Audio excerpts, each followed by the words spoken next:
MS Dhoni bat పట్టి స్టేడియంకు వస్తున్నాడంటే జనం చేసే లొల్లి చిన్నగా ఉండదు. అందులో తమిళనాడు జనాలైతే తల అని ముందుగా పిలుచుకుంటా తలకెత్తుకొని ఊరేగినంత పనిచేస్తారు. అగో అంతటి క్రేజ్ ఉన్న ఎంఎస్ ధోని తమిళనాడు రాష్ట్రంలో మదురైకి వచ్చి బ్యాట్ పడితే ఇంకెట్లుండాలి, బొబ్బ బొబ్బ అయింది స్టేడియం. మదురైలో కొత్త స్టేడియం ఓపెనింగ్ కు తలా ధోనిని పిలుచుకున్నారు తమిళనాడు జనాలు. అక్కడ ఏరుకున్న ధోని బ్యాటింగ్ కు దిగిండు.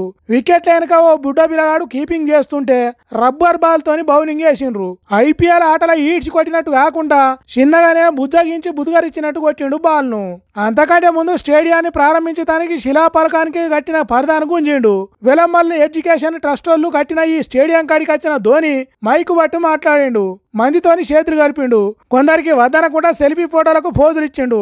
తర్వాత స్టేడియంలో ఇట్లా బ్యాటింగ్ చేసి ఆటగాళ్లతోని మాట్లాడిండు. తన వెనక కీపింగ్ చేసిన బుడ్డానికి షేక్ హ్యాండ్ ఇచ్చి మెచ్చుకున్నాడు. పెద్ద పెరిగినాక నా తిరిగిన ఆడి దేశానికి మంచి పేరు తేవాలి అన్నాడు కావచ్చు. దీంతో మదురై జనాలు మస్తు ఖుషి అయినరు. బాగా ఇష్టపడే ఆటగాడు సొంత ఊరికి వస్తే సంబరం కాకుండా ఇంకేమైతుంది కదా.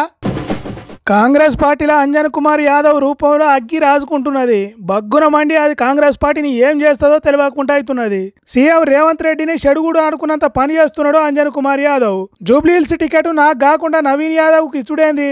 నేను అడిగినప్పుడే లోకల్ నాన్ లోకల్ గుర్తుకొచ్చిందా? అట్లయితే ఓ పెద్ద మనిషి కొడంగల్లో ఎమ్మెల్యేగా ఓడిపోతే మళ్ళా ఎమ్మటే ఎంపీగా మల్కాజ్గిరిలో ఎట్లా పోటీ చేసిండు? అంతేకాదు మొన్న జరిగిన అసెంబ్లీ ఎన్నికల్లో కామారెడ్డిలో ఏ లోకల్ నాన్ లోకల్ పద్ధతిన పోటీ చేసిండు? అప్పుడు గుర్తుకు రాని లోకల్ ముచ్చటకి ఇప్పుడే గుర్తుకొచ్చిందా అని సీఎం రేవంత్ రెడ్డి పేరు ఎత్తకుండానే లాబట్టేసినంత పనిచేసిండు.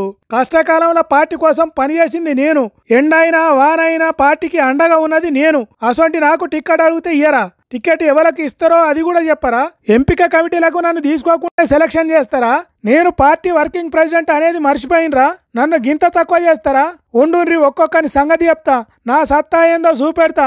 నన్ను తక్కువ అంచనా వేస్తున్నారు. కార్యకర్తలతోని మాట్లాడి ఏం చేయాలనో అప్పుడు నిర్ణయిస్తా అన్నట్టు చెప్పుకొచ్చిండు మాజీ ఎంపీ అంజన్ కుమార్ యాదవ్.